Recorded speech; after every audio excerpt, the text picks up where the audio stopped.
The war between Israel and Hamas has spread far beyond Gaza as people worldwide are taking sides in this conflict.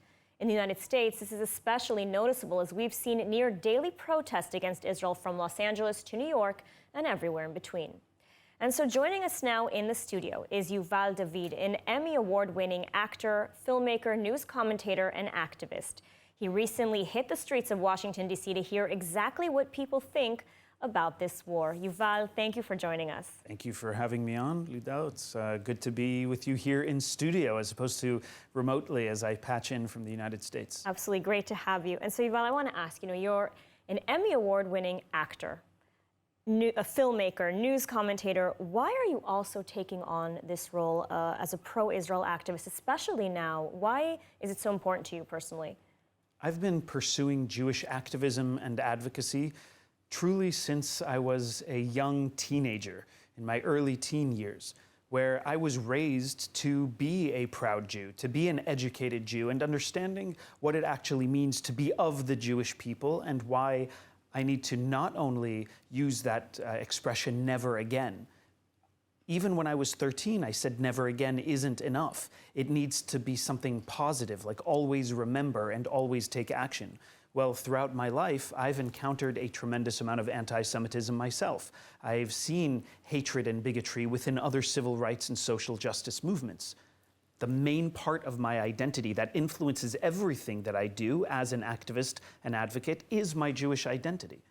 Now, since October 7th, all of that work that I've done, the battles against anti-Semitism for 15 years in the US and in Canada, have all been amplified because exactly what we're seeing. This was not and is not a war between Israel and Hamas. That's maybe what Israel calls it. Hamas calls this a war between Hamas and the Jewish people.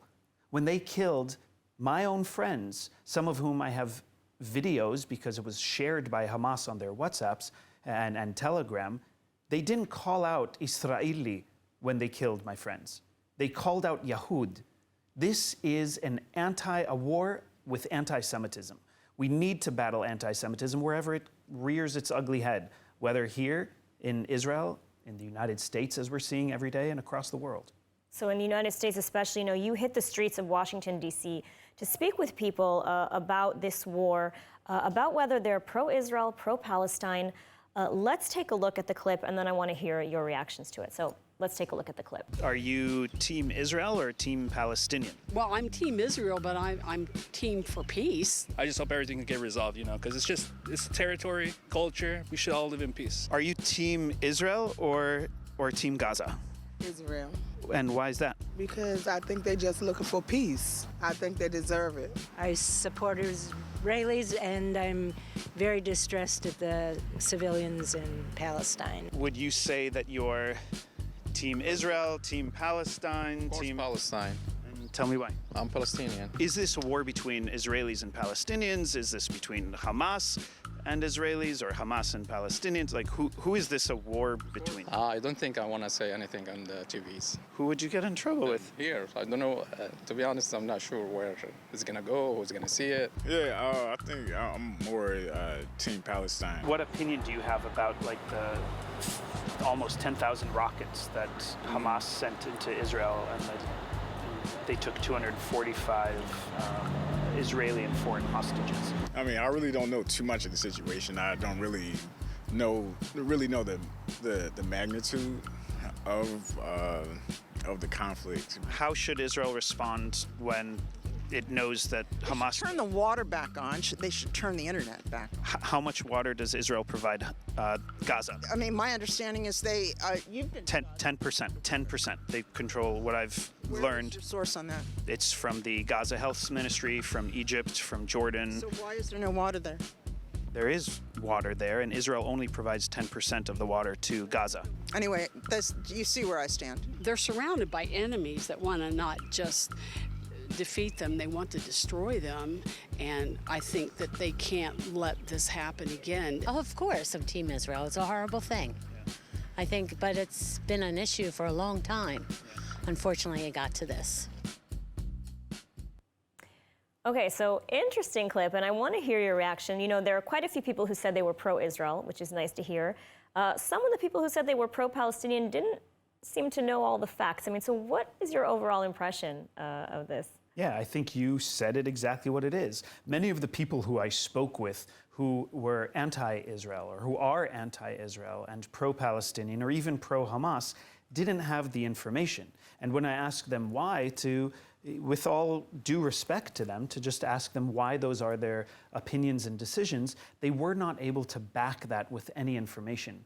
One of the interviewees, because we created numerous videos that I can't wait for you to share, were with younger people who absorb their information from TikTok.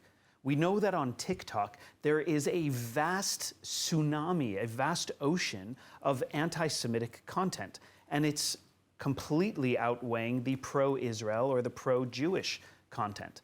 One of the issues that has appeared, especially in these conversations with the people on the streets of Washington, D.C., and this was just a fraction of what we filmed, is so many people focus on the anti and pro. Those who are anti, I'd often ask them, well, what are you doing that's pro? What are you doing that is pro-Palestinian? What are you doing to support the Palestinian communities? And oftentimes, they didn't have an answer to that question. And so it's really interesting because, the war in Gaza, of course, here in Israel has stirred up very strong emotions.